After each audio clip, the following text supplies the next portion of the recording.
Hello and welcome to CIO News. I'm Khushbu Soni, your host for the broadcast and founder at CIO News. This is our exclusive fireside chat powered by Zoom on the topic of future of customer experience and collaboration. It is a recorded session and will be available on our website, that is cionews.co.in, and our CIO News LinkedIn handle. I'm very excited to invite our guest for today. We have Suraj Prakash, Chief Technology Officer at Edelweiss Asset Management Limited. Suraj has 19 plus years of experience in managing large scale complex IT projects in the BFSI domain, an extensive experience in the areas such as demonstrated capabilities in the project management skills and to consistently deliver complex large scale projects on track and within budget. Suraj has practiced in clarifying the business requirements, performing gap analysis, designing process and system improvements to increase productivity and reduce cost. Suraj, pleasure to have you today and really looking forward to having this conversation with you. Pleasure's all mine. Perfect. I am also accompanied by Sameer Raje, the General Manager and Head for India and SAARC region from Zoom. Sameer joined Zoom in April 2019 to kickstart and grow its operation in the country and is responsible for leading strategic initiatives, operations, pre-sales, sales, customer success, support, and general management functions. Sameer, pleasure to have you once again on this platform. Thank you, Khushbu, and it's a pleasure to meet you. Perfect. So to begin with, I wanted to put across the first question, Suraj. Hybrid workplace isn't a choice anymore, and for organization across verticals have been looking at hybrid working. So wanted to understand how has your working changed post COVID, and what are your key challenges adapting to this new business environment? So I would like to start off with the fact that it will not be long before you stop calling it work from home or a hybrid workplace. Yeah. It's actually going to be just referred as the workplace.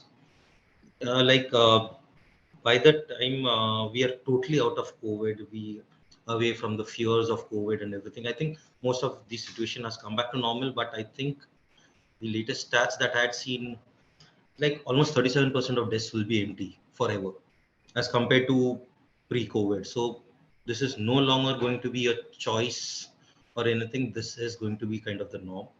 Okay, it's only a few areas wherein it is mandated by the regulators.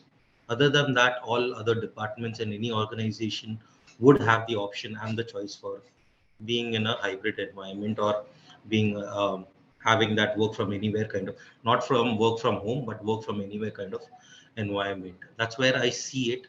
And as to the part wherein the challenges were there at the start, at the beginning of COVID, but I think things have normalized. But the main aim was to obviously have secure communication and a comprehensive data protection platform and a landscape, which was something that we had to ensure in the initial few months of the lockdown. But now I think things have come back to normal. So now it is making work from home more comfortable and just plain secure, some of the biggest challenges. And at that point of time, Sorry. and even now, even work from anywhere has the same thing: cybersecurity concerns. You are accessing on your own BYOD, like your mobile phones, um, or some organizations have even given an option that you can get in your own IT asset, and then you have it onboarded into the organization. So obviously cybersecurity concerns there, which obviously led to concerns with respect to budget. How do we afford such kind of tools? How do we make things available? How do we make this telecommuting possible? How to make it more secure? Data privacy issues and all were there. But now people have overcome most of it. And this is what the challenges we used to face. And now it has simmered down a bit because it's a balance between work from office and then work from anywhere else. So The other softer challenges that you could say was more like a work-life balance issue, Mm. productivity, flexibility. Does your management trust you to work from your home and your location? Right, right, absolutely. I think these have been some of the challenges that we've been hearing. Sameer, you've been interacting with a lot of C-level executives from this similar BFSI domain. What has been your experience and while talking to them? Well, I think what So Mr. it's Prakash spoke about, is exactly probably my. He took away my thoughts and words, and that's exactly what we've been hearing from all the CXOs. It's. I mean, what is hybrid? I mean, it's no longer work from home. It is work from everywhere. I mean, the point being, you know, COVID forced us to probably work from home, but the matter of fact is that people are now working from anywhere. It could be, a co-working space. It could be probably their backyard, or even probably, in some coffee shop or something like that. And that's become a norm. And again, while COVID was one of the reasons for us to explore that particular option or avenue of working from anywhere, I mean, today we are in no different situation. Delhi's got, North India is fighting the pollution problem.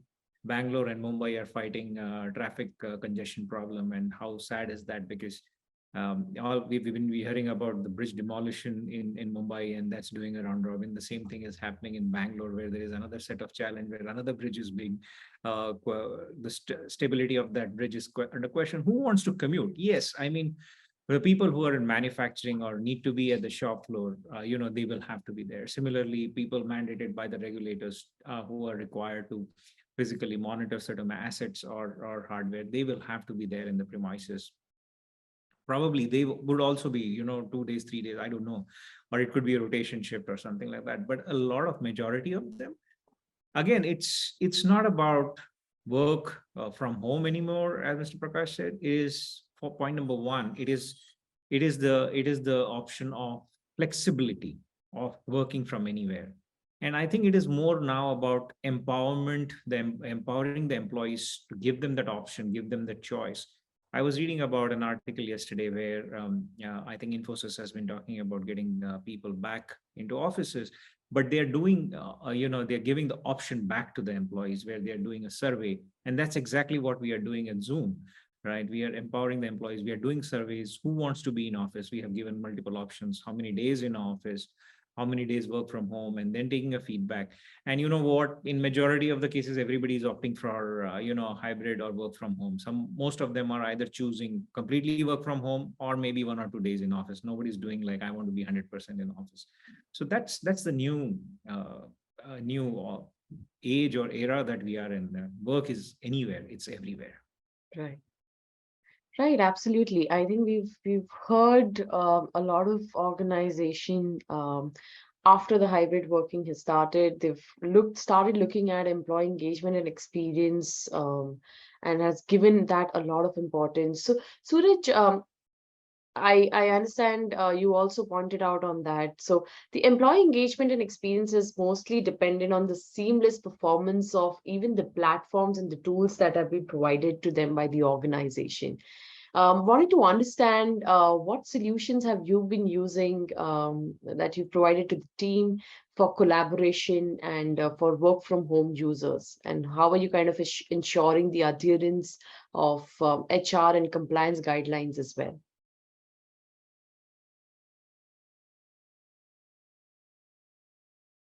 Sorry, Suraj, I think you're on mute. I'm so sorry. No problem. So it's probably a mix of both. One is you wanted your employees to work from home, and you wanted them to be bound by the policies and the guidelines that the organization had. So it was a two-in-one kind of thing. So a lot of things in my past, there have been multiple options, and now what we are using is O365, the complete suite, wherein you have uh, all the options of SharePoint, wherein you can uh, collaborate on particular documents or on all the documents, share it, and work together on these documents. OneDrive for your personal storage, your data storage and everything. And we had a mix of MS Teams, Zoom, and so on, depending upon the comfort of the person on the other side. So if they were client facing one, so they had options of Zoom, MS Teams, and every other platform that could allow them to collaborate and coordinate with external parties or with customers. While for internal purpose, it was pretty much MS Teams. But now to get more things done, and not everything could be done at the click of a button, or you could actually kind of coordinate that way. So we also had various other things coming in, like Power Automate and apps, wherein we had training sessions for each of them, so they could build their own microsystems there and could work and do it much better. Obviously, most of the applications were moved to cloud or were on cloud before that. So extending our applications forth beyond our office boundaries was much easier. Uh, Now, to adhere to all the guidelines that the regulators or our compliance or our HR had, was obviously with respect to that only particular required members or employees could access particular applications. So there was secure VPN. Only certain applications could be extended beyond the office boundaries. So the VPN ensured that. Then we had our perimeter defense application tools, WAF, EDR, VPN, DLP, encryption, all of this baked into it, so that data protection was ensured. Obviously, that comes in within the data governance parameters. And since we are governed by SEBI, so obviously data security, data transmission, data leakage, all these things had to be brought in. So it was a mix of all these things. And yes, it's not like Rome was built in a day. We had this defense mechanism up to a certain extent because everyone was in our office. So, but when it started as work from anywhere, that time we had to obviously look at the other peripheral protection tools to expand our reach and to make it more secure for them to be working on any kind of network wherever they might be. So Right. this is what we kind of did. Great, fantastic. And while we know that employee engagement and experience is important, we've also seen the customer demands have changed, the customer experience, and the transformation of tools that have been used for customer experience has also evolved. How have you've been measuring CX? If you can share some light on the techniques of emerging CX. So two kind of customers, one is internal and one is the other is external customers. So I'll start with the external customer. So it is typically the age old ones of NPS and CSAT, which we still follow. That's the net promoter score and customer Yeah. satisfaction. What we did in it is we made the surveys a little more effective, in the sense that we could revamp the surveys based on a particular trend that we would have noticed, that the trends are changing. So the questions also need to change dynamically. So we made the surveys a little more, intuitive, in the sense which kind of measured based on the question answer to the previous question. It dynamically started changing, and this again, it took us some time to understand the dynamics and get it done from there.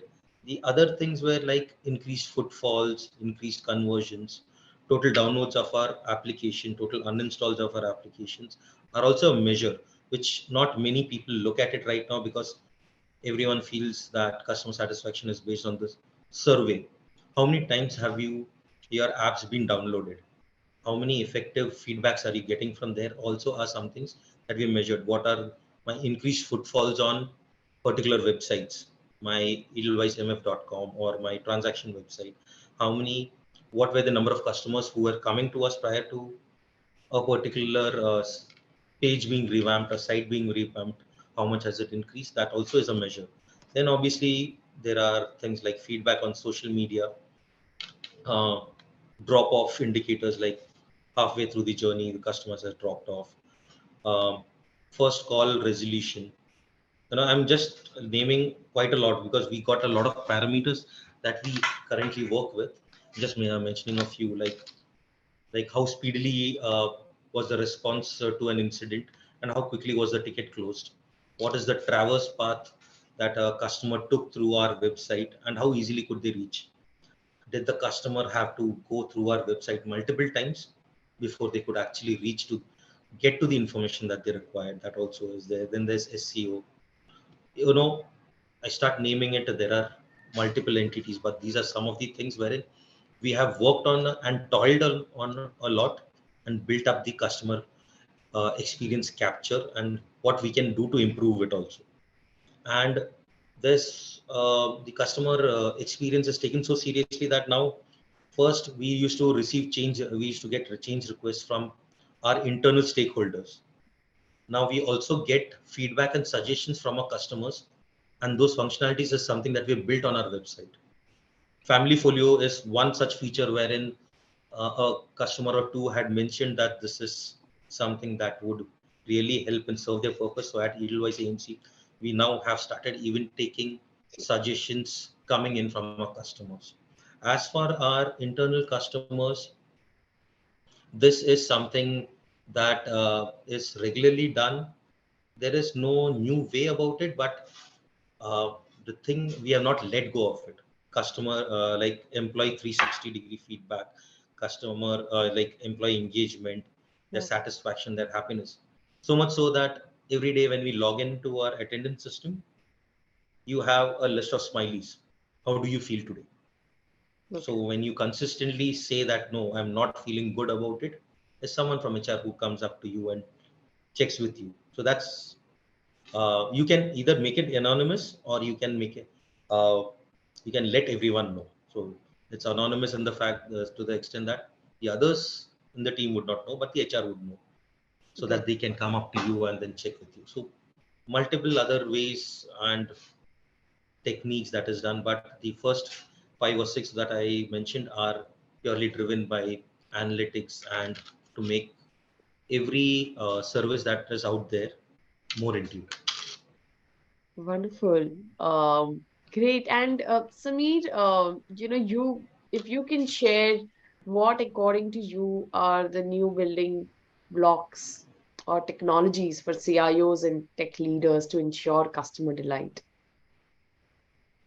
Well, once again, taking a cue from Mr. Prakash over here, I think the EX comes first, the employee experience comes first, and obviously the customer experience is hinged upon employee experience. And while there are tools, right, there are tools and tools and tools which allow you to measure the satisfaction levels, which allow you to uh, monitor that. But at both ends, whether it's an employee or whether it's a customer, both end of these tools, there are humans, and these humans need interaction, and that's what we are doing at Zoom.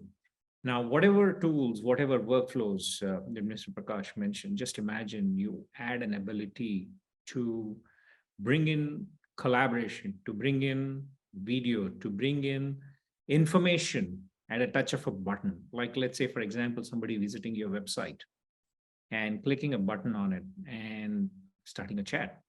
Chat's getting elevated to a phone call getting elevated to a video meeting. From there, going into a sales mode, handoff to a salesperson, and all this information repository available via CRM or service desk or whatever. It could be support, it could be sales, it could be anything, and post sales and so on and so forth, right? All these workflows integrated into those applications via, they would be integrated, but again, bringing an element of collaboration, bringing in a human element, bringing in an element of video into it. That's what we do at Zoom, and that's what the beauty is. Mr. Prakash mentioned that they use of course O365, and most of our customers use O365. There is no denying on that front. But where Zoom comes into picture is the collaboration aspect, where it's a speciality of collaboration, where it's a need to integrate workflows. There is a need to bring in the human element at every workflow, enabling, empowering them, such as, let's say, starting from chatbots to CRM systems to sales to post sales service desk. And I'll share an example where you have a disjointed experience. As somebody is a disgruntled customer reaches out via website or via chatbot looking for support, says that, okay, this is what my problem is. Person says, okay, fine, gets elevated to another level. Person says, okay, hold on, let me look at it. And then again, the history comes in, right? The customer ends up giving again the same history. Then again, some other expertise comes in, and the salesperson ends up talking something else. And in all this, like, there are applications, there are tools, there are companies where there is no human. It's like you are chatting with or interacting with a chatbot all the time. And every time there is the same information the customer has to give in. And that's where the frustration starts building in. But just imagine bringing the human element at every touch point, right from the website, right till the support, and taking the customer on this one journey of handoff. And that's the power of collaboration. And that's what we do at Zoom. Thank you, Sareer, for adding that. A great conversation, Suraj and Sameer, so far. We've touched upon the customer experience, we've touched upon the employee experience, and we know digital is the way forward. And like Suraj said, that no, we're not anymore going to call it hybrid. It's going to be work from place, right? So I think on that, if both Suraj and Samira, will start with Suraj. Any last comments, feedbacks for our viewers on the future of customer experience and collaboration that you would like to share?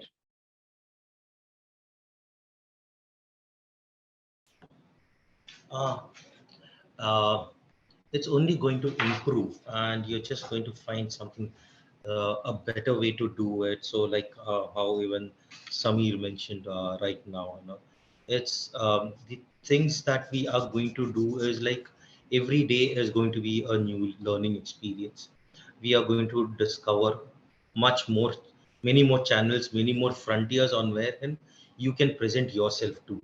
Okay, at one point of time it was always doing automation, automation, automation, and that driving everything.